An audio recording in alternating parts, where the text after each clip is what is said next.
गिरीश नरेश परेश महेश विलेशय भूषण भो साम्ब सदा शिव शम्भो शङ्कर शरणं मे तव चरणयुगम्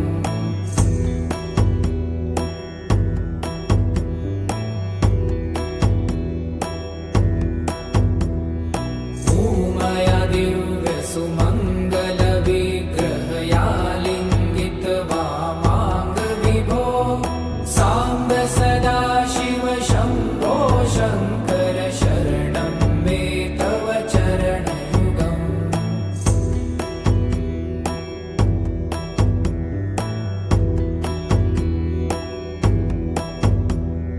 दूरीकुरु मामज्ञमनाथं दूरीकुरु मे दुरितं भो साम्ब सदा शिव ಮೂರ್ತಿ ಶಿವ ಹರ ಹರ. ಎಲ್ಲರೂ ಇಲ್ಲೇ ಇದ್ದೀರಿ. ದೇಹ ಇಲ್ಲೇ ಅದ, ಮನಸ್ಸು ಎಲ್ಲೆಲ್ಲಿ ಹರಿದಾಡಕತ್ತದ ಅಂತ ವಿಚಾರ ಮಾಡ್ಬೇಕು. ತಾಯಂದ್ರು ಧಾರಾವಾಹಿ ಕಡೆ ವಿಚಾರ ಮಾಡ್ತಾರೋ ಅಥವಾ ಅಡಿಗೆ ಮನೆ ಕಡೆಗೆ ಒಲಿನ್ಯಾಗ ಏನಾದರೂ ಇಟ್ಟು ಬಂದಿನಿ ಅಂತ ವಿಚಾರ ಮಾಡಕತ್ತಿರು. ಯಾಕಂದ್ರೆ ಬಲ್ಲಟಗಿ ಗ್ರಾಮದೊಳಗೆ 17ನೇ ಜಾತ್ರಾ ಮಹೋತ್ಸವ ನಡೀತಾ ಇದೆ. ಈ ಜಾತ್ರಾ ಮಹೋತ್ಸವ ಮನಸ್ಸು ನಿಗ್ರಹ ಆಗ್ಬೇಕು. ನಿಗ್ರಹ ಆಯ್ತಂದ್ರೆ ಜಗತ್ತಿನೊಳಗ ಅತ್ಯಂತ ವೇಗವಾಗಿರ್ತಕ್ಕಂಥದ್ದು ಯಾವುದು ಅಂತ ವಿಚಾರವನ್ನು ಹೇಳ್ತಿದ್ರು. ಈ ಜಗತ್ತಿನೊಳಗೆ ಅತ್ಯಂತವಾಗಿರ್ತಕ್ಕಂಥದ್ದು ಯಾವುದಪ್ಪ ಅಂತಂದ್ರೆ ಬೆಳಕು ಅಂತ ಹೇಳ್ತಾರ. ಹೆಂಗಾರ ಮುಖ್ಯರ ಅಂತಂದ್ರೆ ನಿಮ್ಗೆಲ್ಲ ಗೊತ್ತಿರ್ಬೋದು. ಒಂದು ಸರಿ ಸೂರ್ಯ ಪೂರ್ವದಲ್ಲ ಹುಟ್ಟಿನಂದ್ರೆ ಈ ಜಗತ್ತು ಎಷ್ಟು ಉದ್ದ ಅಡಲ ಅದಂತ ಸ್ಕ್ವೈರ್ ಫೀಟ್ ಲೆಕ್ಕ ಹಾಕಿದ್ರೆ ಬಹಳಷ್ಟು ದೊಡ್ಡ ಸಂಖ್ಯೆ ಒಳಗಾಗ್ತದೆ. ಒಂದು ಸರಿ ಪೂರ್ವದಾಗ ಹುಟ್ಟಿರ್ತಕ್ಕಂಥ ಸೂರ್ಯ ತನ್ನ ಬೆಳಕನ್ನ ಕಿರಣಗಳನ್ನ ಸೂಚಿದ್ರೆ ಇಡೀ ಜಗತ್ತಿಗೆ ಬೆಳಕಾಗ್ತದಂತ. ಅಷ್ಟು ಸ್ಪೀಡ್ ಯಾವುದಪ್ಪ ಅಂದ್ರೆ ಬೆಳಕಂತ. ಅದಕ್ಕಿಂತ ಸ್ಪೀಡ್ವಾಗಿರ್ತಕ್ಕಂಥದ್ದು ಯಾವುದಪ್ಪ ಅಂದ್ರೆ ಅದು ಮನಸ್ಸು ಅಂತ. ಯಾಕಂತಂದ್ರ ಈ ಮನಸ್ಸು ಐತಲ್ಲ, ಹಿಂದಿನ ಸಂತರು ಶರಣರು ಸ್ವಾಮಿಗಳು ಏನ್ ಹೇಳ್ಕೊಂಬಂದ್ರ ಅದ ಮರ್ಕಟಕ್ಕೆ ಹೋಲಿಸ್ಯಾರ, ಕೋತಿಗೆ ಹೋಲಿಸ್ಯಾರ. ಯಾಕೆ ಈ ಮಾತನ್ನ ಹೇಳ್ತೀರಂದ್ರೆ ಮನುಷ್ಯ ತನ್ನ ಮನಸ್ಸಿನನ್ನ ಹತೋಟಿಯಲ್ಲಿ ಇಟ್ಟುಕೊಂಡ್ರೆ ಅವಾಗ ಏನ್ ಅನ್ಕೋತಾರ ಅದನ್ನ ಸಾಧನೆ ಮಾಡಕ್ ಸಾಧ್ಯ ಆಗ್ತದೆ. ಅದಕ್ಕೆ ಎಮ್ಮಿಯೂರು ಪರಮ ಪೂಜ್ಯರು ಹೇಳ್ಕೊಂಬರ್ತಾರ ಒಂದು ಮಾತನ್ನು, ಕಲ್ಲು ದೇವರ ನಿಲ್ಲಿಸಿ ಪೂಜೆ ಮಾಡುವುದಕ್ಕಿಂತ ಮನಸ್ಸನ್ನ ನಿಲ್ಲಿಸಿದ್ರೆ ಸಾಕು ನೀನೇ ದೇವರಾಗ್ತಿ ಅಂತ ಹೇಳ್ತಾರಂತ. ಆ ನಿಟ್ಟಿನೊಳಗೆ ನೀವೆಲ್ಲರೂ ಕೂಡ ಬಹಳ ಮಾತಾಡಲ್ಲ, ಒಂದು 5 ನಿಮಿಷ ಮಾತಾಡ್ತೀವಿ ನಾವು. ನಿಮ್ಮ ಮನಸ್ಸು ನಿಮ್ಮೊಳಗೆ ಇರ್ಲಿ ಅಂತ ತಿಳಿಸುತ್ತೆ. ಎಲ್ಲರೂ ಜೋರಾಗಿ ಜಯಘೋಷ ಮಾಡ್ರಿ. ಈ ಚಪ್ಪಾಳಿ ಹೊಡೆಯೋದ್ರಾಗ ಯಾರು ಇರ್ತಾವ? ಒಂದು ಕಡೆ ಸಂತೋಷ ಆದ್ರೂ ಹೊಡೆಯೋದಕ್ಕೆ ಹೇಳೀನಿ, ಮಾತು ಬ್ಯಾಸರ ಆದ್ರೆ ಬೇಗ ಮುಂದಿರ ಅಂತ ಹಿಡಿತಾರೆ. ಮತ್ತು ನೀ ಯಾವ ಪದಗಳು ನನಗೆ ಗೊತ್ತಿಲ್ಲ. ಜಯಮಂಗಲಂ ಜಯ ನಮ ಪಾರ್ವತಿ ಶಿವ ಹರ ಹರ. ಮಧ್ಯಾಹ್ನ ಪ್ರಸಾದ ಮಾಡ್ಯಾರ ಯಾರು? ಪ್ರಸಾದ ಮಾಡಿದಿಲ್ಲ ಎಲ್ಲರೂ? ಜೋರಾಗಿ ಜಯಘೋಷ ಮಾಡ್ರಿ. ಒಳಗಿರೋ ಗದ್ದಿ ಬಸವಿ ಮುತ್ತಿನವರು ನಿಮ್ಮ ಧ್ವನಿ ಕೇಳಿ ಎಲ್ಲ ಬರೋದು ರೀತಿ ಮಾಡಿ ಮಾಡ್ತೀರಾ? जगद्गुरु पंचाचार्य महाराज की, जगद्गुरु रेवण सिद्धेश्वर महाराज की, जगद्गुरु रेणुकाचार्य महाराज की। यद्भास भासते विश्वं यत्के नानु मोदते नमस्तस्मै गुणातीत विभवाय परात्मने जिया श्री रेणुकाचार्य शिवाचार्य शिखामणि यो वीरशैव सिद्धांतं स्थापयामास भूतले ಪ್ರಥಮದಲ್ಲಿ ಪ್ರಾತಸ್ಮರಣೀಯರಾದಂಥ ಸಂತ ಜಗದಾದಿ ಜಗದ್ಗುರು ಪಂಚ ಆಚಾರ್ಯರನ್ನ ಎಲ್ಲ ಧರ್ಮದ ದಾರ್ಶನಿಕ ಸಂತ ಮಹಾಂತ ಶರಣರನ್ನು ಭಕ್ತಿಯಿಂದ ಸಮರ್ಥಕನಾಗಿ ಈ ಗ್ರಾಮದ ಆರಾಧ್ಯ ದೈವ ನಿಮ್ಮೆಲ್ಲರಿಗೂ ಬೇಡಿದ್ದನ್ನು ನೀಡಿರ್ತಕ್ಕಂಥ ಮಲ್ಲಟ್ಟಿಗೆಯ ಗುರುಬಸವ ತಾತನವರ 17ನೇ ಜಾತ್ರಾ ಮಹೋತ್ಸವ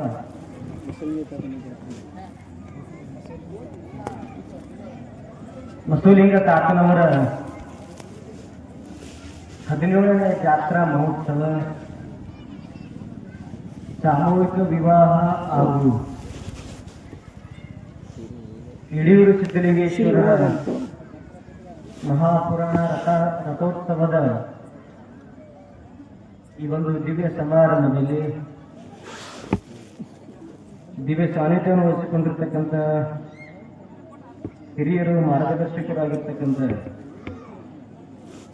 ಅಖಿಲೇರಿ ತಿಡಗಾ ಮಠದ ಶಿವಯೋಗಿ ರಾಜೇಂದ್ರ ಬಸವರಾಜೇಂದ್ರ ಮಹಾಸ್ವಾಮಿಗಳವರ ಚನ್ನಗಳಿಗೆ ಪ್ರಣಾಮ ಮಾಡುತ್ತಾ ಈ ಎಲ್ಲ ಕಾರ್ಯಕ್ರಮಗಳ ಕಾರಣೀಕರ್ತರು ನೇತೃತ್ವ ವಹಿಸಿಕೊಂಡಿರ್ತಕ್ಕಂಥ ಪರಮ ಪೂಜ್ಯ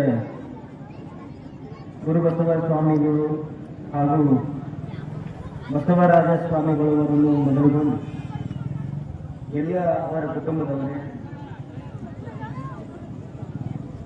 ಈ ಕಾರ್ಯಕ್ರಮದ ಪುರಾಣ ಪ್ರವಚನವನ್ನು ಬಹಳ ಸುಂದರವಾಗಿ ನೆರವೇರಿಸಿಕೊಂಡು ಬಂದಿರತಕ್ಕಂಥ ಆತ್ಮೀಯ ಶಾಸ್ತ್ರೀಜವರಾಗಿರ್ತಕ್ಕಂಥ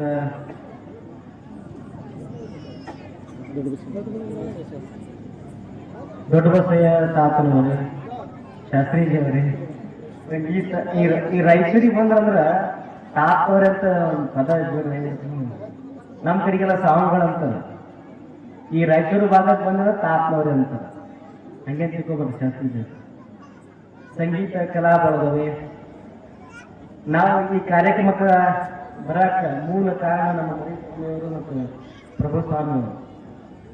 ಯಾಕಂದ್ರೆ ಮರಿಸ್ವಾಮಿಯವರು ಮತ್ತು ಪ್ರಭುಸ್ವಾಮಿಯವರು ನಮ್ಮ ಪೂರ್ವಾಶ್ರಮದೊಳಗೆ ರಂಭಾಪುರ ಪೀಠದೊಳಗೆ ಜ್ಯೋತಿಷ್ಯ ಮತ್ತು ವೇದಾಧ್ಯಯನ ಮಾಡುವಾಗ ನಮ್ಮ ಜೊತೆಯಲ್ಲಿ ಒಂದು ವರ್ಷ ಕೂಡ ನಾವು ಅಧ್ಯಯನ ಮಾಡ್ತಿದ್ವಿ. ಆ ಒಂದು ಪ್ರೀತಿ ವಿಶ್ವಾಸ ಅವರು ನಮ್ಮ ಮೇಲೆ ಇತ್ತು.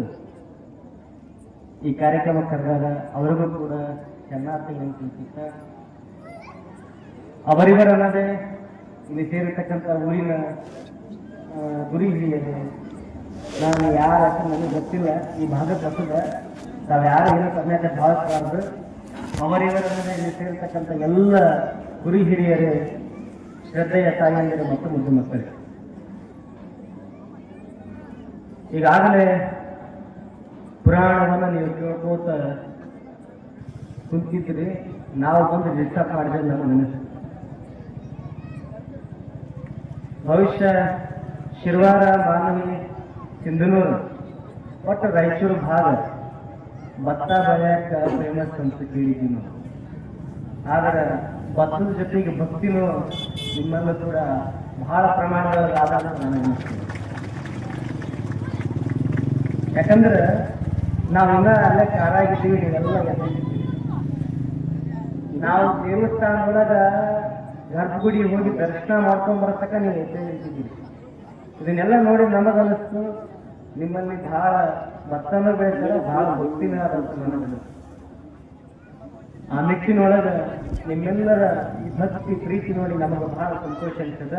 ಬಂದದ್ದು ಕೂಡ ಬಹಳ ಸಂತೋಷ ಉಂಟಾಗಿದೆ. ಬಹುಶಃ ನಾವೆಲ್ಲ ವಿಚಾರ ಮಾಡಬೇಕು. ಈ ಉತ್ತರ ಕರ್ನಾಟಕ ಅಂತ ತಕ್ಷಣ ಏನಂತಂದ್ರೆ ಪುರಾಣ ಪ್ರವಚನಕ್ಕೆ ಬಹಳ ಮಹತ್ವ ಕೊಡ್ತಾರೆ. ಈ ದಕ್ಷಿಣ ಭಾರತದ ಏನಾದಲ್ಲ ಅಲ್ಲಿ ಬರೀ ಕಾರ್ಯಕ್ರಮಗಳು ಮಾಡ್ತಾರೆ, ಒಂದಿನ ಫಂಕ್ಷನ್ ಅಷ್ಟೇ ಮಾಡೋದಲ್ಲ. ಆದ್ರೆ ಉತ್ತರ ಕರ್ನಾಟಕ ಬಂತಂದ್ರೆ 10 ದಿನ 5 ದಿನ 11 ದಿನ 20 ದಿನ 25 ದಿನ ಪುರಾಣ ಹಾಕುವಂತ ವಾಡಿಕೆ ನಮ್ಮ ಉತ್ತರ ಕರ್ನಾಟಕ ಮಾತ್ರ ಇರೋದು. ನಾವೆಲ್ಲ ವಿಚಾರ ಮಾಡಬೇಕು, ಯಾಕೆ ಪುರಾಣ ಹಚ್ತಾರ, ಪುರಾಣ ಯಾಕೆ ಹಚ್ತಾರ ಅಂತ ನಾವು ವಿಚಾರ ಮಾಡಬೇಕು. ಈ ಜಗತ್ತಿನೊಳಗ ಸಾಕಷ್ಟು ಜೀವರಾಶಿಗಳು, ಈ ಜೀವರಾಶಿ ಒಳಗ ಯಾವ ಜೀವಿಗೂ ಕೂಡ ಮಾತಾಡಕ್ ಸಾಧ್ಯ ಇಲ್ಲ, ಮನುಷ್ಯ ಮಾತ್ರ ಮಾತಾಡಕ್ ಸಾಧ್ಯ ಆಯ್ತು. ಮನುಷ್ಯನಿಗಿರ್ತಕ್ಕಂಥ ಬುದ್ಧಿ ಬೇರೆ ಯಾವ ಜೀವಿಗೂ ಇಲ್ಲ. ಮನುಷ್ಯನಿಗೆ ಕೊಟ್ಟಿರ್ತಕ್ಕಂಥ ಅಂದ ಚಂದ ಮತ್ತೆ ಬೇರೆ ಯಾವ ಜೀವಿಗಿಲ್ಲ. ಅವು ಇರುವ ಆಕಾರಗಳೇ ಬೇರೆ, ವಿಕಾರಗಳೇ ಬೇರೆ ಆಗಿರ್ತಾವ. ಆದ್ರೆ ಮನುಷ್ಯನಿಗೆ ಮಾತ್ರ ಎಲ್ಲ ಪತನ. ಆದ್ರೆ ಕೊನೆಗೆ ಅವನಿಗೆ ಬುದ್ಧಿ ಹೇಳಕ್ಕಾಗ್ತೀವಿ ನಾವು, ಎಲ್ಲದರಿಗೂ ಪಂಡಿತನ ಮತ್ತೆ ಅವನಿಗೆ ಮತ್ತೆ ಬುದ್ಧಿ ಹೇಳಕ್ ಶುರು ಮಾಡ್ತೀವಿ. ಇದನ್ನೆಲ್ಲ ನಾವು ವಿಚಾರ ಮಾಡೋದೇನಂತಂದ್ರೆ ಮನುಷ್ಯನಿಗೆ ಮರುವಾದ ಆ ಅರಿವಾಗತ್ತಂದ್ರೆ ಒಬ್ಬ ಗುರುವಿನ ದರ್ಶನ ಆಗತ್ತೆ. ಗುರುವಿನ ದರ್ಶನ ಆದ್ರೆ ಮಾತ್ರ ಗುರುವಿನ ಉಪದೇಶ ಆಗಿರ್ಬೋದು, ಏನು ಪುರಾಣಿಕರು ಕೊಡ್ತಾರಲ್ಲ ಅವರ ಹಿತನುಡಿಗಳಾಗಿರ್ಬೋದು, ಪ್ರವಚನ ಆಗಿರ್ಬೋದು, ಇವೆಲ್ಲವೂ ಕೂಡ ಮನುಷ್ಯನನ್ನ ಮರುವನ್ನ ಅರಿವಾಗಿ ಸಾಧ್ಯ ಆಗ್ತದೆ. ಆ ನಿಟ್ಟಿನೊಳಗ ಮನುಷ್ಯನಿಗೆ ಪುರಾಣ ಪ್ರವಚನಗಳು ಜೀವನದೊಳಗೆ ಬಹಳ ಅವಶ್ಯಕತೆ ಅಂತ ನನಗನ್ನಿಸ್ತದೆ. ಯಾಕಂದ್ರೆ ಇವತ್ತಿನ ದಿನ ನೀವೆಲ್ಲ ಕೂತೀರಿ, ಇದರಲ್ಲಿ ದೊಡ್ಡ ಶ್ರೀಮಂತನ ಕನಿಷ್ಠ ಬಡವನ, ಆದ್ರೆ ಕೂತಿರೋ ಜಾಗ ಯಾವ್ದದ? ಸಮಾಧಾನದಲ್ಲಿ ನಿಮ್ಮ ಮನೆ ಒಳಗೆ ಹೋದ್ರೆ ಹೆಂಗೆ ಕೊಡ್ತೀರಿ ನೀವು? ನಿಮ್ಮ ಮನೆಗೆ ಹೋದ್ರೆ ಹೆಂಗೆ ಹೀಗೆ ಕೊಡ್ತೀರ? ಸೋಫಾ ಸೆಟ್ ಬೇಕು ನಮಗೆ, ಹೌದಿಲ್ಲ? ಒಬ್ಬ ಮನುಷ್ಯನನ್ನ, ಒಬ್ಬ ಶ್ರೀಮಂತನ ಒಬ್ಬ ಬಡವನ ಅವನನ್ನ ಸಮಾನಾಗಿ ಕೂಡಿಸುವಂತ ಶಕ್ತಿ ಆಗಲ್ಲ ಯಾರಾದ್ರೆ ಅದು ಗಡ್ಡಿಗೆ ಶಕ್ತಿ ಹೋಗಿಲ್ಲ.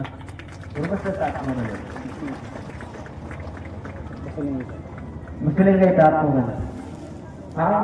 ಕನ್ಫ್ಯೂಷನ್ ಅಂದ್ರೆ 3 ಹೆಸರು ಹಾಕ್ಬಿಟ್ರಿ ಎಲ್ಲ, ಗುರು ಬಸಯ್ಯದಾತ್ಮರು, ಗುರು ಹಿಂಗಾಗಿ ಇದು ಸ್ವಲ್ಪ ಕನ್ಫ್ಯೂಸ್ ಆಗ್ತದೆ. ಮುಸ್ಲಿಂಗೈತೆ ಆತ್ಮವರಲ್ಲ. ಆ ಶಕ್ತಿ ಇರೋದ್ರಿಂದಲೇ ನೀವೆಲ್ಲರೂ ಕೂಡ ಸಮಾನ ಕೂಡ ಸಾಧ್ಯ ಆಗ್ತದೆ. ಭವಿಷ್ಯ ಇವತ್ತಿನ ದಿನಮಾನಗಳೊಳಗ ನಿಮ್ಮಲ್ಲಿರ್ತಕ್ಕಂಥ ಭಕ್ತಿ, ನಿಮ್ಮಲ್ಲಿರ್ತಕ್ಕಂಥ ಗುರುವಿನ ಮೇಲಿರ್ತಕ್ಕಂಥ ಅಪಾರವಾದ ಪ್ರೇಮ ಇವತ್ತಿನ ಯುವ ಜನರೇಷನ್ ಏನದಲ್ಲ ಅದರಲ್ಲಿ ಕಡಿಮೆ ಆಗ್ತದೆ. ಹೆಚ್ಚಾಕತ್ತದ. ತಾಯಂದ್ರೆ ಕೂತಿರೋದು ಹಿರಿಯರು ಕಡಿಮೆ ಆಗಕತ್ತ ಹೆಚ್ಚಾಗತ್ತೆ. ಇವತ್ತಿನ ನಿಮ್ಮ ಜನರೇಷನ್ ಯುವಕರುಗಳ ನಿಮ್ಮ ಮಕ್ಕಳು ಮೊಮ್ಮಕ್ಕಳು ನೋಡಕತ್ತೀರಿ ನೀವು. ನಿಮ್ಮ ಜನರೇಷನ್ಗೂ ಈಗಿನ ಜನರೇಷನ್ಗೂ ವ್ಯತ್ಯಾಸ ಐತಿ ಇಲ್ಲ? ಸಮಾನ ಅದ. ನೀವಿದ್ದಂಗೆ ಯಾರ? ಯಾಕೆ? ಸಂಸ್ಕಾರದ ಕೊರತೆ ಕಡಿಮೆ ಇದೆ. ಸಂಸ್ಕಾರ ಇಲ್ಲ ಇವತ್ತಿನ ಕಾಲದಲ್ಲಿ. ಇಲ್ಲದಕ್ಕೇನದ ಕಡಿಮೆ ಪ್ರಮಾಣದೊಳಗ ಸಂಸ್ಕಾರ ಸಿಗಾಕತ್ತದ. ಅದಕ್ಕೆ ಹಿಂದಿನ ಕಾಲದೊಳಗೆ ನಾವು ವಿದ್ಯಾರ್ಥಿಗಳಾಗಿದ್ದಾಗ ನಮ್ಮ ಗುರುಗಳಾಗಲಿ ಮಾಸ್ಟರ್ಗಳು ಬರ್ತಂದ್ರೆ ನಾವು ಒಪ್ಪತ್ತಿದ್ವಿ. ನಾ 6 ಭಾಷೆಗೆ ಮಾತಾಡ್ತೀನಿ, ಕೆಲ ವಿಚಾರ ಅಂತಂದ್ರೆ ಒಪ್ಪತ್ತಿದ್ವಿ. ಇವತ್ತಿನ ಕಾಲದಾಗ ನಮ್ಮನ್ನ ಯಾವ ಆಂಧ್ರದಾಗ ನೋಡಿದೆ, ಯಾರೋ ಮಾಸ್ಟ್ರಿಗೆ ಹೊಡೆದ. ಇಂಥ ಕಾಲಘಟ್ಟದೊಳಗೆ ದಿನಮಾನಗಳು ನಾವು ಬೆಳೆಯಕತ್ತೀವಿ. ಇದು ಬದಲಾಗಬೇಕು. ಆ ಒಂದು ಉದ್ದೇಶ ಇಟ್ಟುಕೊಂಡೇ ನಮ್ಮ ಹಳ್ಳಿಗಳು ಏನಾವಲ್ಲ ಪುರಾಣ ಪ್ರವಚನ ಪುಣ್ಯಕಥೆಗಳನ್ನು ಮಾಡ್ಕೊಂಡು ಬರಕತ್ತದ. ಇವತ್ತು ಒಂದು ಮಾತು ಹೇಳ್ತಿದ್ರಿ ಹಿಂದಿನೊಳಗೆ, ಮನೆಯೇ ತಾನೇ ಮೊದಲ ಪಾಠಶಾಲೆ, ತಾಯಿ ತಾನೇ ಮೊದಲ ಗುರು. ಈಗ ಯಾರಾಗ್ಯಾರ ಮೊದಲ ಗುರು? ನಿಮಗೆ ಟಿವಿ ಗುರು ಆಗ್ಯಾರ ಮೊದಲ ಗುರು, ಮೊಬೈಲ್ ಆಗೈತಿ ಮೊದಲ ಗುರು. ಹೌದಿಲ್ಲ? ಇವತ್ತು ನೀವು ಆರಾಮಾಗತ್ತೀರಿ, ನಾಳೆ ನಿಮ್ಮ ಪ್ರಶ್ನೆ ಸಿಗ್ತದೆ. ಮಕ್ಕಳನ್ನ ಲಾಲನೆ ಪಾಲನೆ ಮಾಡುವುದು ನಿಮಗ ಬಹಳ ವಜ್ಜನಿಸದ. ಚಂದ ಊಟ ಮಾಡ್ಸೋತ್ನಾಗ ಅವ್ಕೆ ಮೊಬೈಲ್ ಕೊಟ್ಬಿಡ್ತೀರಿ, ಊಟ ಮಾಡ್ಸಕ್ ಹಚ್ಚಿ ಬಿಡ್ತೀರಿ, ಆ ಮೊಬೈಲ್ದಾಗೆ ನೋಡ್ತಿರ್ತಾವು. ನಿಮ್ ಪ್ರೀತಿ ಸಿಗೋದೇ ಇಲ್ಲ, ನಿಜವಾದ ಪ್ರೀತಿ ಏನಂತ ಸಿಗೋದೇ ಇಲ್ಲ. ಆ ನಿಜವಾದ ಪ್ರೀತಿ, ತಾಯಿ ತಂದೆ ಪ್ರೀತಿ ಸಿಕ್ತಂದ್ರೆ ಮಕ್ಕಳು ಯಾವತ್ತು ತಂದೆ ತಾಯಿನ ಮನೆ ಬಿಟ್ಟು ಹೊರಹಾಕೋದಾಗ್ಲಿ, ತಂದೆ ತಾಯಿನ ಒದಿಯುವಂಥದ್ದಾಗಲಿ, ತಂದೆ ತಾಯಿಗಳಿಗೆ ಕಡೆಗಣಿಸುವಂತ ಪರಿಸ್ಥಿತಿ ಬರಕ್ ಸಾಧ್ಯನೇ ಇಲ್ಲ. ನಾವು ನಮ್ಮ ಅನುಕೂಲ ನೋಡಕತ್ತೀವಿ, ಮಕ್ಕಳು ತಮ್ಮ ಅನುಕೂಲ ನೋಡ್ಕೊಂಡು ನಮ್ಮ ಹೊರಹಾಕೋದಾಗಲಿ, ಇಷ್ಟೇ ವ್ಯತ್ಯಾಸ. ಅದಕ್ಕೆ ಮೊದಲನೇ ಜವಾಬ್ದಾರಿ, ಹೆಣ್ಣು ಮನೆಗೆ ಹುಣ್ಣಾಗಬಾರ್ದು, ಕಣ್ಣಾಗಬೇಕು. ತಿಳಿತಿಲ್ಲ ಹೇಳಕತ್ತದ, ಮನೆಗೆ ಹುಣ್ಣಾಗಬಾರ್ದು, ಕಣ್ಣಾಗಬೇಕು. ಕಣ್ಣಾದ್ರ ಮನೆ ಸುಂದರವಾಗಿರ್ತದೆ. ಮನೆ ಒಳಗಿರ್ತಕ್ಕಂಥ ಪರಿಸರ, ವಾತಾವರಣ, ಸಂಸ್ಕಾರ ಇವೆಲ್ಲವೂ ಕೂಡ ಸುಂದರವಾಗಿರ್ತದೆ.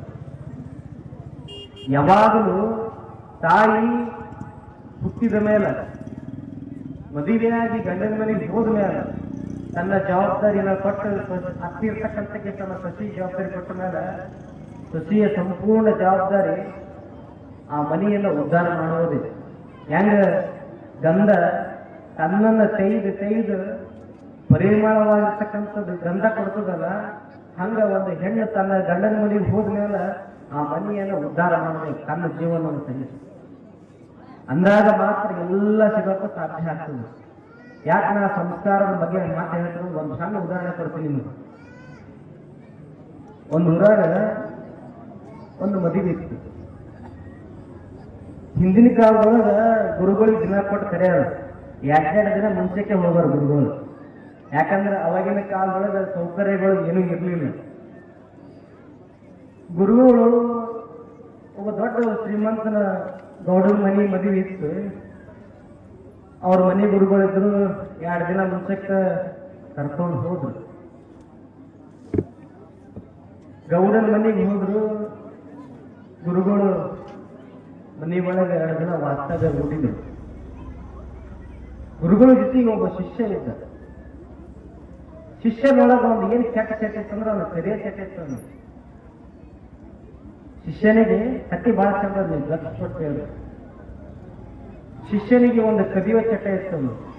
ಏನು ಸಾಮಾನು ಸಿಗ್ತಾವ ಚಲೋ ಚಲೋವು ತಗೊಂಡು ಒಂದು ಬ್ಯಾಗ್ನ ಹಾಕೊಂಡು ನನ್ನ ಪಾಡಿತ ಇಟ್ಕೊಂಡ್ಬಿಡೋ.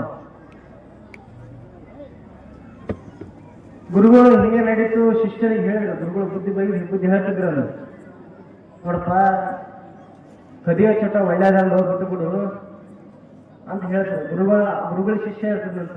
ಬಿಡಂದ್ರೆ ನಿಮ್ಮನೇ ಬಿಡ್ತೀನಿ, ಆದ್ರೆ ಕದಿಯೋದು ಮಾತ್ರ ಬಿಡಲ್ಲ ಅಂತ ಹೇಳ್ತಾರೆ. ಅನಿವಾರ್ಯ ಗುರುಗಳಿಗೆ ಯಾರೋ ಶಿಷ್ಯರು ಸಿಕ್ಕಿರಲಿಲ್ಲ ಮಾಡೋರು. ಆಯ್ತು ನಡೀತು, ಹೆಂಗ ಅಂತಂದ್ರೆ ಹೋಗ್ಲಿ ನಡಿ ಐತಕ್ಕೆ ಹೋಗ್ತೀವಿ ಅಂತ ಗುರುಗಳು ಅವ್ರು ಕರ್ಕೊಂಡು ತಿರುಗಿ ಆಡ್ತಿದ್ರು. ಗೌಡ ಮನೆಗೆ 2 ದಿನ ಬಂದಿದ್ರು. ಗೌಡ ಮನೆ ದೊಡ್ಡ ಶ್ರೀಮಂತ, ತನಗೆ ಏನೇನು ಬೇಕೆಲ್ಲ ತಗೊಂಡಿದ್ದ.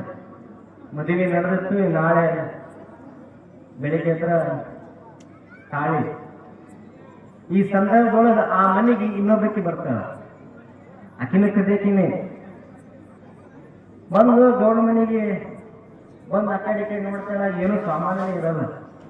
ಅಕ್ಕಿ ವಿಚಾರ ಮಾಡ್ತಾಳ, ನನಗಿಂತ ಯಾರೋ ದೊಡ್ಡ ಕಾಲ ಬಂದಂಗೆ ಕಾಡ್ತಾನಿಲ್ಲಿ, ಏನೂ ಸಾಮಾನ್ಯ ಇಲ್ಲ ಅಂತ ವಿಚಾರ ಮಾಡ್ತಿರ್ತಾಳ. ಗುರುಗಳು ಬೆಳ್ಳಿ ತಾಟಗಳು ಇರ್ತಾವ. ದೇವ್ರ ಮನೆ ಒಳಗೆ ಅದೇ ಪ್ರಸಾದ ಮಾಡಿ ಗುರುಗಳು ಹೊರಗೆ ಬಂದಾಗ ಹೊರಗೆ ತುಪ್ಪ ತಕ್ಕಿ ಕೂತಾರೆ. ಒಳಗೆ ದೇವ್ರ ಮೇಲೆ ಆ ಕಡೆ ನೋಡಿದ್ರೆ ಬಡ ಹೊಡೆದಾಗ ತಿನ್ನಿಸ್ತಿದ್ಲಿ. ಗುರುಗಳು ನೋಡಿದ್ರು, ಯಾಕವ ಅವು ತಗೊಂಡೆ ನನ್ನ ಆ ಭಕ್ತರು ಪಟ್ಟಿ ಗಿಟ್ಟಿ ಮಾಡಿ ಕುಡಿಸ್ಯಾರ. ಅವರು ಮತ್ತೊಂದು ಕೇಳಿದ್ರೆ ನನಗೆ ಬೈತಾರ, ಅವು ನನ್ನವ ಬೇಡ ಅಂತ ಅಂದ್ರು ಗುರುಗಳು. ಆಕೆ ಗುರುಗಳು ಹೇಳಿದ್ರಂತ, ಅಲ್ಲದೆ ಗುರುಗಳ ಮದುವೆ ಮನೆ ಅದ, ನೀವು ಚಂದ ತಗೋಬೇಕು, ಮೈಲಿ ತರಗಿಟ್ರೆ ನಾವು ಬಿಡ್ತೀವಿ ಅಂತ ಗುರುಗಳಿಗೆ ಹೇಳಿ ಕೊಟ್ಬಿಟ್ರಂತ. ಮತ್ತೆ ಗುರುಗಳು ಆಕೆ ನಿಲ್ಲಿಸಿ ನೋಡಕತ್ತಿದ್ರಂತ. ಯಾಕ್ರಿ ಗುರುಗಳು ಹಣ ನೋಡಕತ್ತಿಲ್ಲ, ನಾನು ಕಡ್ರೋಕ್ ಮಾಡ್ಯಾರ ಅಂತ ಕೇಳಿದ್ರು. ಅದಕ್ಕೆ ಆಕೆ ಹೇಳಿದಂತ, ಗುರುಗಳು ಹೇಳಿದ್ರು, ಇಲ್ಲವ ನಾ ಕಟ್ಕೊಳ್ಳಲ್ಲ, ನಿನಗೆ ತಕ್ಕವಾಗಿರ್ತಕ್ಕಂಥ ಒಂದು ವರ ನನ್ನಲ್ಲಿ ಅದ, ಅದಕ್ಕೆ ನಿನಗೆ ಮದುವೆಗಿದಿ ಆಗಿದೆಲ್ಲ ನೋಡಕತ್ತೀನಿ ಅಂತ ಹೇಳಿದ್ರು ಗುರುಗಳು. ಅವಾಗ ಆಯ್ತ್ರಿ ಗುರುಗಳು ನೀವು ಹೆಂಗಂತ ಅಕ್ಕಿ ಹೇಳಿದ್ರು. ಶಿಷ್ಯನೇ ಕೇಳಿದ್ರು. ಶಿಷ್ಯನಿಗೆ ಆಯ್ತ್ರಿ ಗುರುಗಳು ನಿಮ್ಮ ಆಶೀರ್ವಾದ ಅಂತ. ಅದೇ ಗೌಡ ಮದುವೆ ಒಳಗೆ ಗೌಡಿಗೆ ರಿಕ್ವೆಸ್ಟ್ ಮಾಡ್ಕೊಂಡು ಅದೇ ಮದುವೆ ಒಳಗೆ ಇಬ್ಬರಿಗೂ ಅಕ್ಷತೆ ಹಾಕ್ಸಿದ್ರು. ಹಾಕ್ಸಿ ಮುಂದೆ ದಿನಗಳು ಗತಿಸಿದವು. 9 ತಿಂಗಳ ಕಳೆದು ಆಕೆಗೆ ಭಗವಂತ ಒಳ್ಳೇದು ಮಾಡಿದ್ದ. 9 ತಿಂಗಳ ಡೆಲಿವರಿ ಟೈಮ್. ಆ ಸಮಯಕ್ಕೆ ಆಕೆಗೆ ಬ್ಯಾನಿ ಸ್ಟಾರ್ಟ್ ಆಗೋದು. ನಿಮ್ಗೆಲ್ಲ ಗೊತ್ತಿದ್ದೈತಲ್ಲ ತಾಯಿಗೆ. ಅವಾಗ ಡಾಕ್ಟರ್ ಹತ್ರ ಕರ್ಕೊಂಡೋದ. ಡಾಕ್ಟರ್ ಹತ್ರ ಕರ್ಕೊಂಡೋದು ಡಾಕ್ಟರ್ ಹೇಳಿದ, ಮಗು ತಿರುಗ್ಯಾದ, ಸಿಜ್ರಿನೇ ಮಾಡ್ಬೇಕಾಗ್ತದೆ ಅಂತ ಹೇಳಿ. ಅವಾಗ ಡಾಕ್ಟರ್ ಎಷ್ಟೊಂದ ಕೆಲಸ ಇಲ್ಲ, ನನ್ನ ಹತ್ರ ಎಲ್ಲ ಸ್ಟಾರ್ಟ್ ಅದ, ನೀವು ಆರಾಮ್ ಮಾಡ್ರಿ ಸಿಜ್ರಿನ್ ಅಂತ ಹೇಳಿ. ಸಿಜ್ರಿನ್ ಮಾಡಿ ಕೂಸನ್ನ ತೆಗೆದುಗಿಸಿ ಕೂಸನ್ನೆಲ್ಲ ಮಾಡಿ ಸ್ವಚ್ಛ ಮಾಡಿ ತಂದೆ ಕೈ ಕೊಟ್ಟಂತ. ತಂದೆ ನೋಡಕತ್ತಂತ ಮಗ ಹಿಂಗೆ ಕೈ ಇಟ್ಟು ಮುಟ್ಟಿದ್ದಂತ, ಹಿಂಗೆ ಕೈ ಹಿಂಗೆ ಕೈ ಇಟ್ಟು ಮುಟ್ಟಿದ್ದಂತ. ಹಂಗಂದ ಯಾವಾಗಲೂ ಹಿಂಗೆ ಅನ್ನೋದು ಅಭ್ಯಾಸ ಅದ, ನನ್ನ ಮಗ ಯಾಕೆ ಹಿಂಗ್ಬಿಟ್ಟಿರ್ತಂತ ಕೈ ಅಂತ ವಿಚಾರ ಮಾಡ್ತಿತ್ತಂತ. ಅವಾಗ ಮಗನ ಕೈ ತೆಗೆದು ನೋಡ್ತಾರಂತ, ಬಳ್ಳ ದೇಶ ಮಾಡಿದಾಗ ಒಂದು ಉಂಗುರ ಇರ್ತಂತ. ಆ ಉಂಗುರ ಏನಿದೆ ಗೊತ್ತ ನೀವು? ಡಾಕ್ಟರ್ ಕೈಯನ್ನು ಉಂಗುರನೇ ಕಟ್ಟಬೋದಂತ ಮಾತ್ರ. ಅರ್ಥ ಆಯ್ತಲ್ಲ ನಿಮ್ಗೆ? ಇದ್ರ ನಿಮ್ಗೆ ಏನ್ ಅರ್ಥ ಇಲ್ಲ? ನಿಮಗೆ ನಗುವಂತದ್ದು ಇರ್ಬೋದು, ಆದ್ರೆ ತಂದೆ ತಾಯಿ ಸಂಸ್ಕಾರ ನಮಗೆ ಯಾವ ರೀತಿ ಇರ್ತದನ್ನಕ ನಮ್ಮ ಮಕ್ಕಳಿಗೆ ಕೂಡ ಬರ್ತದಂತ ಹೇಳ್ತೀನಿ. ಆ ನಮ್ಮ ನಿಟ್ಟಿನೊಳಗ ನೀವೆಲ್ಲ ಕೂಡ ತಂದೆ ತಾಯಿಯಂದ್ರು ಕೂಡ ಮಕ್ಕಳ ಬಗ್ಗೆ ಬಹಳಷ್ಟು ಜವಾಬ್ದಾರಿಯಾಗಿರ್ತಕ್ಕಂಥ ಜೀವನವನ್ನು ನಡೆಸ್ರಿ. ನಿಮ್ಮೆಲ್ಲರಿಗೂ ಕೂಡ ಆ ಭಗವಂತ ಒಳ್ಳೇದು ಮಾಡ್ತಾನೆ. ಸಮಯ ಭಾಳ ಆಗ್ಯದ, ನಾವು ಮುಂದೆ ಪ್ರಯಾಣ ಮಾಡಬೇಕಾಗ್ಯದ. ಹಾಗಾಗಿ ನಾವು ಸ್ವಲ್ಪ ಮಾತಾಡಕತ್ತೀವಿ. ಆ ರೀತಿ ಒಳಗೆ ನಮ್ಮ ಬಸವರಾಜ ಸ್ವಾಮಿಗಳಿರ್ಬೋದು, ಗುರುಬಸವ ಸ್ವಾಮಿಗಳಾಗಿರ್ಬೋದು, ಬಟ್ ಸಹೋದರರು ನಾವು ರಾಮಾಯಣದ ಲವಾಕುಶ ಅಂತ ಕೇಳ್ತಿದ್ವಿ. ಲವಾಕುಶನ ಈಗ ನೋಡಕತ್ತೀವಿ. ಊರು ಒಂದು ಸುಂದರವಾಗಿರ್ಬೇಕಂದ್ರೆ ಊರಿನೊಳಗ ಗೌಡರಾಗಲಿ, ತಿರುಪಣರಾಗಲಿ, ಊರೊಳಗಿರ್ತಕ್ಕಂಥ ಜಂಗಮರಾಗಲಿ ಯಾವಾಗ ಒಗ್ಗಟ್ಟಾಗಿರ್ತಾರಲ್ಲ ಇಂಥ ಕಾರ್ಯಕ್ರಮ ನಡೆಯಕ್ಕೆ ಸಾಧ್ಯ ಆಗ್ತದೆ.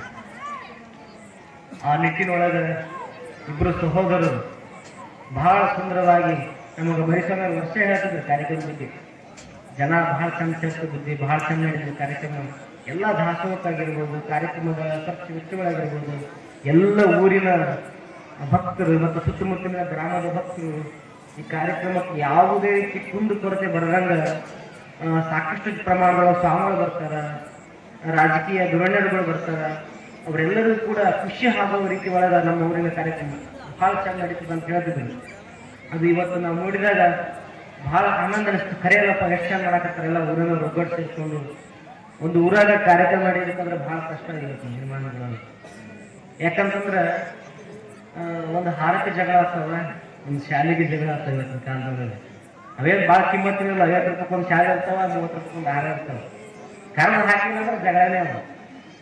ಈ ಒಂದು ವಾತಾವರಣಗಳು ಕೆಲವು ಕಡೆ ನೋಡ್ತೀವಿ, ಆದ್ರೆ ನಮ್ಮ ಬಲ್ಲಟಗಿ ಗ್ರಾಮದೊಳಗೆ ಅವು ಯಾವೂ ಇಲ್ಲ. ಇಲ್ಲಿ ಏನಪ್ಪಾ ಅಂತಂದ್ರೆ ಬಸಲಿಂಗಯ್ಯ ತಾತನವರ ಆಶೀರ್ವಾದ ನಿಮ್ಮೆಲ್ಲರ ಮೇಲೆ ಅದ. ಅವ್ರು ಇನ್ನೂ ಜೀವಂತ ಆರಂತಾನೆ ಇಷ್ಟೆಲ್ಲ ಅಂತ. ಯಾಕಂದ್ರೆ ಒಬ್ಬ ಮನುಷ್ಯ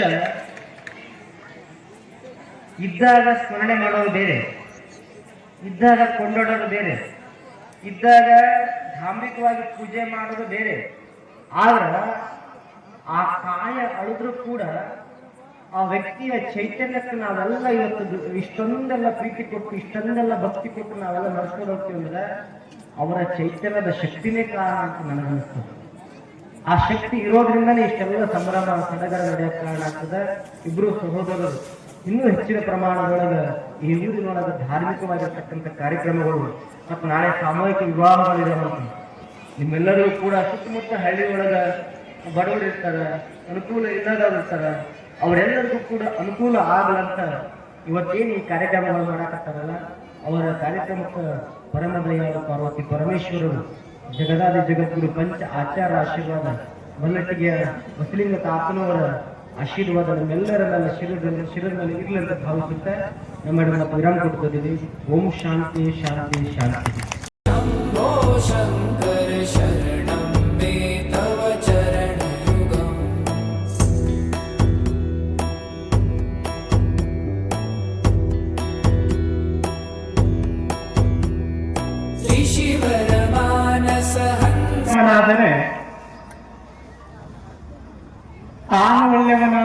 ಸರ್ವರು ತನಗೆ ಒಳ್ಳೆಯವರಾಗಿರುವರು, ತಾನು ಹೀನವಾದರೆ ಸರ್ವರು ತನಗೆ ಹೀನವಾಗಿರುವರು. ತಾನು ಒಳ್ಳೆಯವನಾಗಿ ಸರ್ವರು ತನಗೆ ಹೀನವಾದರೆ ಅದು ಪೂರ್ವದ ಕರ್ಮ. ತಾನು ಹೀನವಾಗಿ ಸರ್ವರು ತನಗೆ ಒಳ್ಳೆಯವರಾದರೆ ಅದು ದೈವದ ಬಲ ನರಖಂಡೇಶ್ವರ. ಪ್ರಾತಸ್ಮರಣೀಯರಾದಂಥ ಆರಾಧ್ಯ ಗುರು ಷಡಕ್ಷರಿ ಶಿವಯೋಗಿ ಸಿದ್ದರಾಮೇಶ್ವರನ ಹೃದಯದಲ್ಲಿ ಧ್ಯಾನಿಸಿ ಇವತ್ತಿನ ಪರಮ ಪೂಜ್ಯ ಲಿಂಗೈಕ್ಯ ಬಸವಲಿಂಗ ತಾತನವರ ಒಂದು ಪುಣ್ಯ ಸ್ಮರಣೋತ್ಸವ ಸಾಮೂಹಿಕ ವಿವಾಹ ಈ ಕಾರ್ಯಕ್ರಮದ ದಿವ್ಯ ಸಾನ್ನಿಧ್ಯವನ್ನಿರ್ತಕ್ಕಂಥ ಪರಮ ಪೂಜ್ಯ ಸೋಮೇಶ್ವರ ಶಿವಾಚಾರ್ಯ ಕೂಡ ಅನಂತರನ್ನು ಅರ್ಪಿಸಿ ಈ ಕಾರ್ಯಕ್ರಮದ ನೇತೃತ್ವವನ್ನ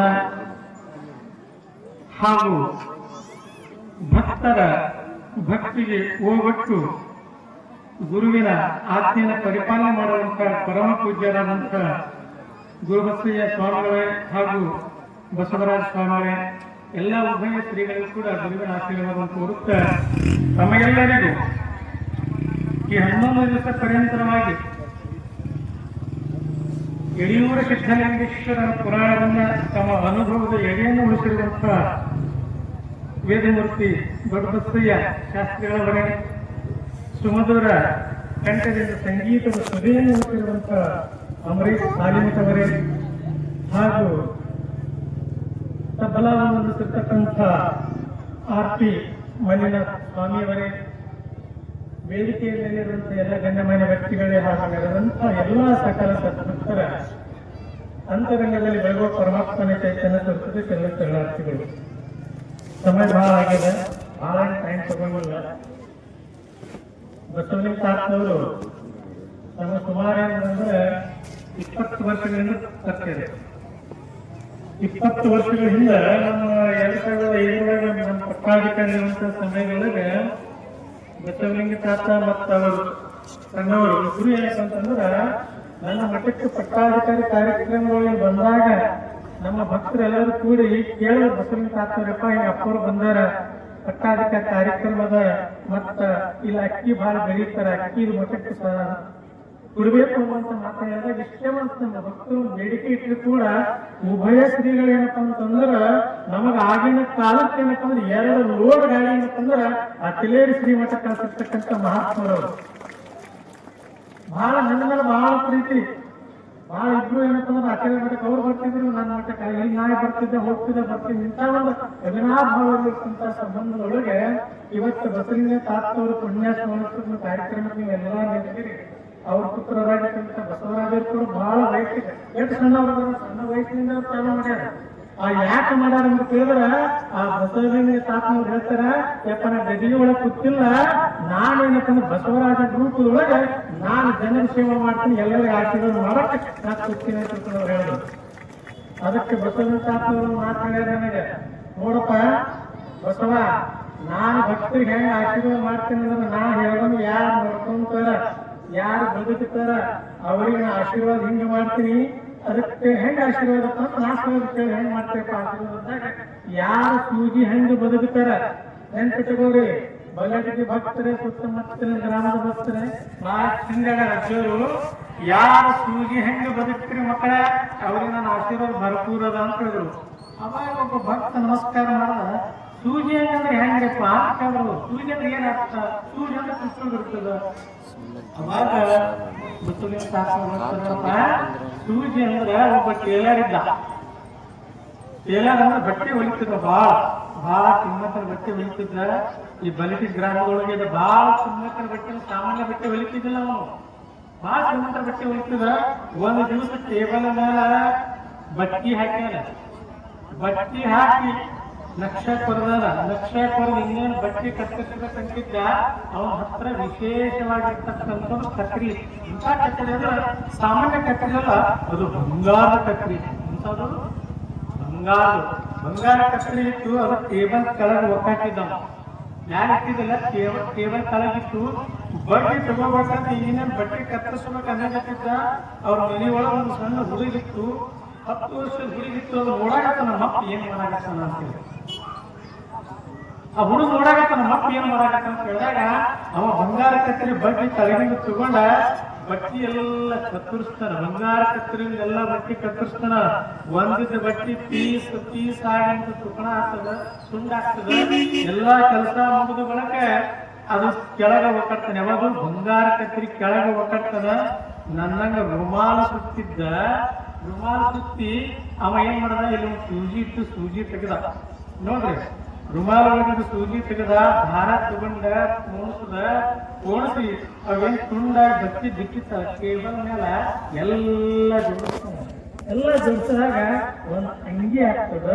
ಅಂಗಿ ಆದ ಬಳಕ ಕೆಲಸ ಮುಗಿದ ಬಳಕ ಸೂಜಿ ಕೆಳಗೆ ಹೋಗಂಗಿಲ್ಲ, ಮತ್ತೆ ತಲೆ ಮೇಲೆ ಇಟ್ಬಿಡ್ತಾನ.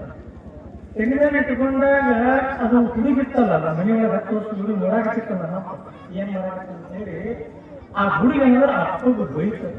ಯಪ್ಪ ಸ್ವಲ್ಪ ಬುದ್ಧಿ ಅದ ಅನ್ನಲ್ಲ, ಯಾಕೆ ಮಗ ಅಲ್ಲ, ಕಿಮ್ಮತ್ತಿನ ಕತ್ತರಿ ಅದ, ಬಂಗಾರ ಕತ್ತರಿ ಅದ, ಅದರಲ್ಲಿ ಕೆಲಸ ತಗೊಂಡು ಬಟ್ಟಿ ಕಟ್ ಮಾಡಿ ಕೆಲಸ ಮುಗಿದ ಬಳ ಕತ್ತರಿ ತಳಗ ಹೋಗದಲ್ಲಿ ಕಮ್ಮಿ ಕಿಮ್ಮತ್ತಿಂದು ಸ್ವಲ್ಪ ಕಿಮ್ಮತ್ತದ ಅಂತ ಏನಂದ್ರೆ ಸೂಜಿ ತಳಗಿ ತಲೆ ಮೇಲೆ ಇಟ್ಕೊಂಡ ನಾನು ಕಿಮ್ಮತ್ತಿದ್ದ ಕೆಳಗ ಹೋಗಲಿ, ಕಿಮ್ಮತ್ತದ ತಲೆ ಮೇಲೆ ಇಟ್ಕೊಂಡ ಎಂತ ದಾಟ ಅಂತ ಮಗ ಅಪ್ಪಗ ಬೈದ.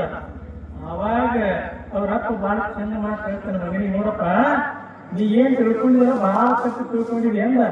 ಏನು ಅಂದ, ಕತ್ರಿ ಬಹಳ ಚಲೋ ಅದ, ಬಹಳ ಕಿಮ್ಮತ್ತದ, ಗುಣ ಎಂಥದದು, ಏನ ಗುಣ ಅದ್ರದ್ದು, ಏನೇ ಕೊಡು ಅದ್ರ ಮೇಲೆ ಕತ್ತರಿಸ್ತದ, ಬಟ್ಟಿ ಕೊಡು ಕತ್ತರಿಸ್ತದ, ರೊಕ್ಕ ಕೊಡು ಕತ್ತರಿಸ್ತದ, ನೀ ಏನೇ ಕೊಡು ಅದ್ರ ಗುಣ ಖರಾಬ್ ಅದ, ಗುಣ ಕೆಟ್ಟದ, ಸ್ವಭಾವ ಕೆಟ್ಟದ ಅಂತ ನಾ ಕತ್ತರಿ ಕೆಳಗೆ ಹೋಗ್ತೀನಿ.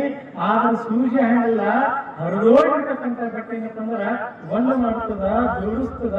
ಅದು ಹಂಗೆ ಆಗಿನಪ್ಪಂದ್ರ ನನ್ನ ಮರ್ಯಾದೆ ಇವತ್ತು ಮಾನವರ ಮರ್ಯಾದೆ ಮುಸ್ತದ, ಸೂಜಿ ಗುಣ ದೊಡ್ಡದ ಅಂತ ನಾ ತಲೆ ಮೇಲೆ ಇಟ್ಕೊಂಡೀನಿ ಅಂತ ಹೇಳಿರ್ತದ.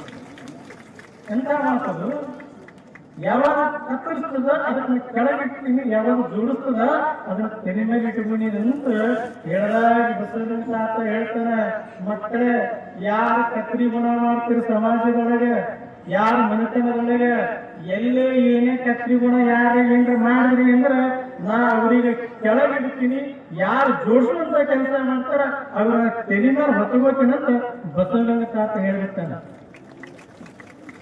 ಮತ್ತ ಅದಕ್ಕೆ ಹೇಳಲ್ಲ, ಜೋಡಿಸೋದ್ರ ಅರ್ಥ ಏನು, ಇವನಾರವ ಎನಿಸಿದರಯ್ಯ, ಇವ ನಮ್ಮವ ಇವ ನಮ್ಮ ಮನೆ ಮಗನಿಂದ ಎನಿಸಿದಂತ ಭಾವ ಯಾರಲ್ಲದ. ಯಾರು ಜೋಡಿಸ್ತೀರಿ ಅವ್ರಿಗೆ ಮತ್ತೆ ತೆಗೆ ಮೇಲೆ ಇಟ್ಬಿಡ್ತಾನ, ಯಾರು ಕತ್ತರಿಸ್ತೀರಿ ಅವ್ರಿಗೆ ಕೆಳಗಿರ್ತದ. ಇವತ್ತು ನೀವೇ ನಿರ್ಣಯ ಮಾಡಿ, ಯಾರು ಕತ್ತರಿ ಹಾಕ್ತೀರಿ, ಯಾರು ಸೂಜಿ ಹಾಕ್ತೀರಿ. ಸೂಜಿ ಆದ್ರಿ ತೆಗೆ ಮೇಲೆ, ಕತ್ತರಿ ಆದ್ರಿ ಕೆಳಗೆ.